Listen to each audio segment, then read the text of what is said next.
Josh Emmett delivered a brutal knockout over Bryce Mitchell, and in this video we're going to talk about what exactly was going on here with these convulsions or all this shaking that we saw Mitchell doing on the canvas after this knockout. Welcome back everybody, I'm Dr. Brian Sutterer, and the goal in this channel is to help teach you about the medical side of the sports world. So if anatomy and sports injuries interest you, then please consider subscribing to help support the channel. Obviously people knew this was a significant knockout, and the response that we saw from Mitchell just shows how significant of a brain injury this type of a concussion is.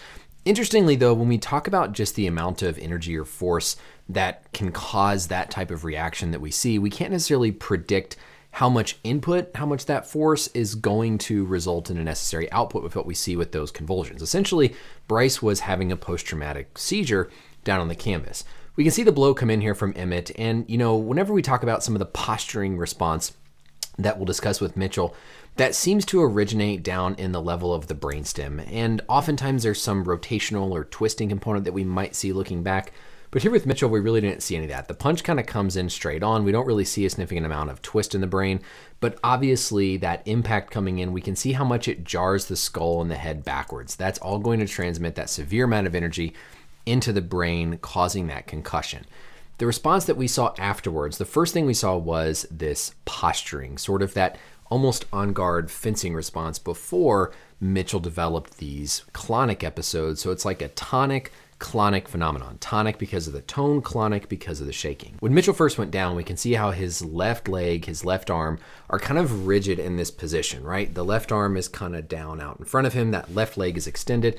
And even as he kind of rolls over, we can see how that leg is still going to be in that sort of rigid position. This is similar to that fencing response that we'll see, that classic kind of on guard, hands extended out that we're seeing because of rigid tone, meaning muscle firing, going down particularly through the left arm, the left leg of Mitchell. But what we saw next was even more concerning with the shaking. And we'll talk about that next, but first I want to give a quick shout out to the sponsor of this video. This video is sponsored by Geology. Geology is a 22-time skin, hair, and body care company with products centered around a handful of ingredients that have been proven and trusted by dermatologists for decades. When you just go to the store, skincare kind of feels like a gamble, right? But Geology is going to help design programs tailored just to you. And their skincare products have become part of my daily routine. I start my day off with an everyday face wash followed by a vital morning face cream. Then in the evening, repeat the everyday face wash followed by a nourishing night cream and an overnight repairing eye cream. They're simple and effective and take the guessing game out of taking care of your skin. And right now for a limited time, they're gonna hook you up with an insanely awesome deal.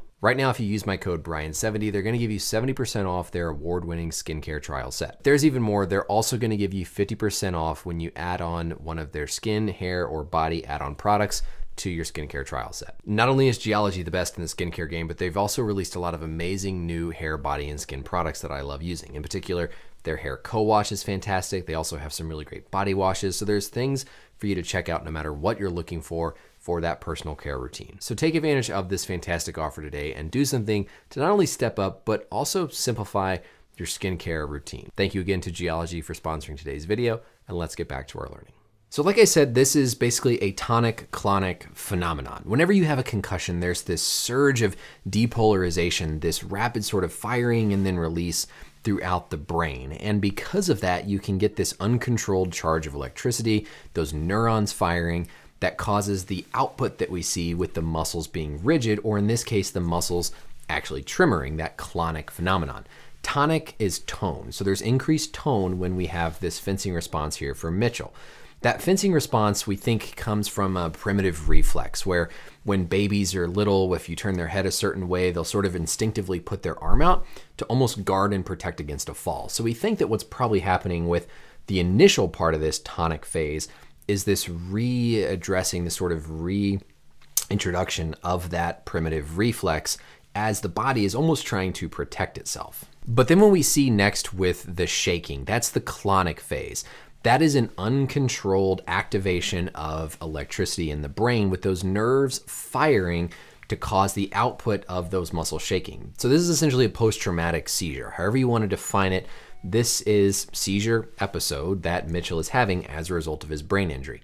Now, because it's not prolonged, because it's not lasting for multiple minutes, you wouldn't necessarily say that Mitchell now has a seizure disorder or something like epilepsy. This seems to be the direct result of that trauma that he had to his brain, causing this output of these convulsions. But this is a seizure. This is just a seizure in the setting of trauma, so we call it a post-traumatic seizure.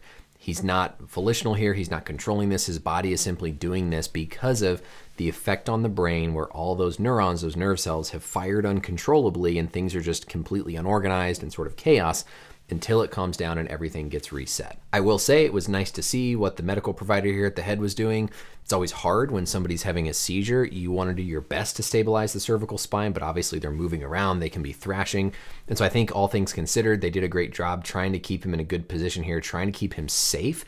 You know, when someone's having a seizure, you never want to stick your finger in their mouth and try to like move their tongue or anything like that because they could bite your finger.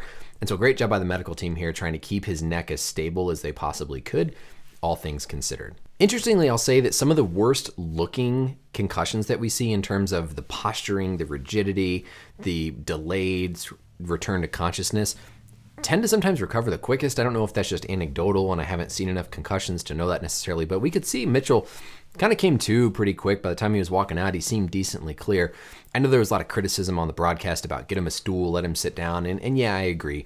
It is nice. You should try and help somebody sit down because you always run the risk that because of their impaired coordination with the concussion, they might fall, they might get another type of injury.